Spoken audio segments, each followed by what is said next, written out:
નમસ્કાર દર્શક મિત્રો, સ્પીડ ન્યૂઝ 17 માં તમારું સ્વાગત છે।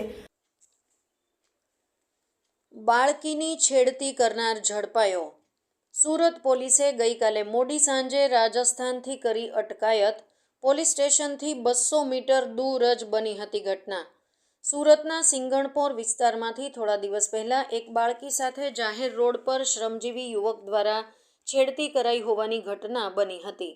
આ ઘટનાના સીસીટીવી વાયરલ થયા બાદ તે ખૂબ જ ચર્ચાસ્પદ કેસ બન્યો હતો।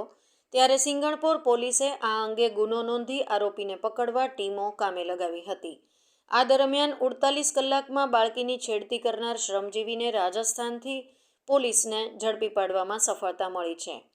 સુરતના સિંગણપોર વિસ્તારમાં થયેલ બાળકીની જાહેરમાં છેડતી અંગે પોલીસને આરોપીને ઝડપી પાડવામાં સફળતા મળી છે। જાહેર રોડ પર જઈ રહેલી બાળકીની શ્રમજીવી યુવક દ્વારા છેડતી કરાયા બાદ પોલીસે આ અંગે ગુનો નોંધી તપાસ કરી હતી। આ દરમિયાન સિંગણપોર પોલીસે બાતમીને આધારે બાળકીની છેડતી કરનાર સોહનલાલ નામના આરોપીને રાજસ્થાનના બાંસવાડા ખાતેથી ઝડપી પાડ્યો છે।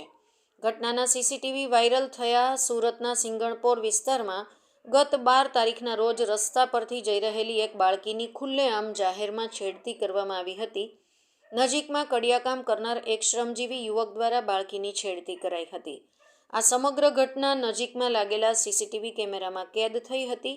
ત્યારે 10 દિવસ બાદ આ ઘટનાના સીસીટીવી વાયરલ થયા બાદ સિંગણપોર પોલીસે આ અંગે છેડતી અને પોક્સોનો ગુનો નોંધી આરોપીને પકડવા જુદી જુદી ટીમો બનાવી કામે લાગી હતી।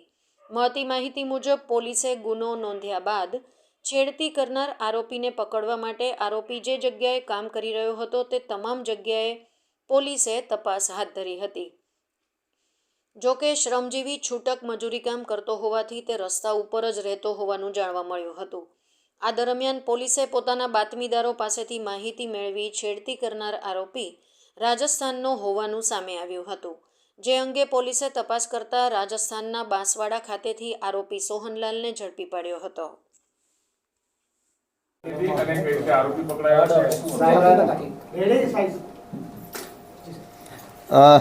તારીખ 24/1/2024ના રોજ સિંગણપુર ડભોલી પોલીસ સ્ટેશન ખાતે એક ગુનો રજીસ્ટર થયેલો હતો, જેમાં આઈપીસી 354A પોક્સો હેઠળ સ્પેશિયલ એક્ટ છે, જે પોક્સોની કલમ હેઠળ, તેમજ જુવેનાઇલ જસ્ટિસ એક્ટની કલમ 74 અને આઈટી એક્ટની 66D પ્રમાણે ગુનો રજીસ્ટર થયેલો હતો।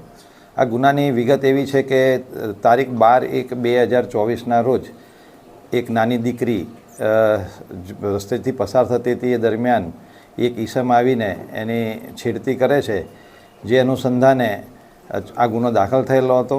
અને જે ઈસમ હતો, છેડતી કરનાર ઈસમ, એ મજૂર હતો અને અજાણ્યો ઈસમ તરીકે ફરિયાદ દાખલ થયેલી હતી, એટલે એને શોધવો ઘણો મુશ્કેલ હતો।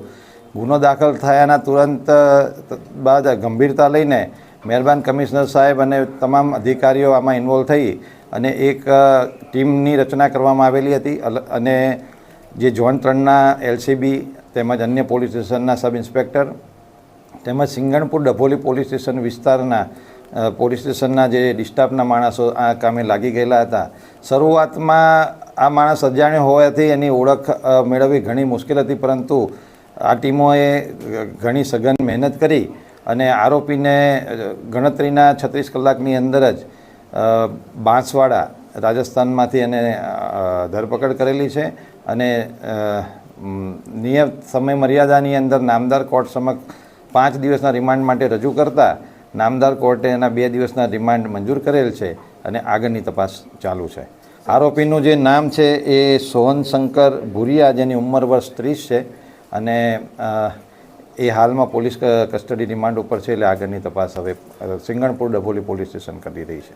અહીંયા કન્સ્ટ્રક્શન સાઇટ પર કામ કરતો હતો અને બાળકી જે નિશાન બન્યો છે એ જે સાઇટ સીસીટીવીમાં દેખાય છે એ જગ્યાએ કામ કરતો હતો આરોપી જે સીસીટીવી ફૂટેજ એ હજી આરોપી અમારે કસ્ટડીમાં આવેલા છે। જરૂર જણાશે તેનું રિકન્સ્ટ્રક્શન પણ કરવામાં આવશે, પરંતુ જે પોલીસમાં જે સીસીટીવી ફૂટેજ જોયેલા છે એમાંથી સ્પષ્ટ દેખાય છે કે બાળકી રસ્તેથી પસાર થતી હતી અને એ સામેથી આવતી વખતે એણે બાળકનીના અડપલા કરેલા હોય એવું સ્પષ્ટ જણાવતું હતું।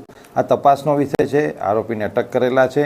હવે બાકીની તપાસ ફરિયાદીને એમને સાથે રાખીને તેમજ આરોપી પણ પોલીસ કસ્ટડી રિમાન્ડમાં છે એટલે એની દરેક પાસાની ઊંડાણપૂર્વક તપાસ કરીને ચાર્જશીટ કરવામાં આવશે. છેલ્લા 12 દિવસ બાદ ફરિયાદ દાખલ કરવામાં આવી. આ બાબતે ગંભીર બાબત છે. કાર્યવાહી કરવા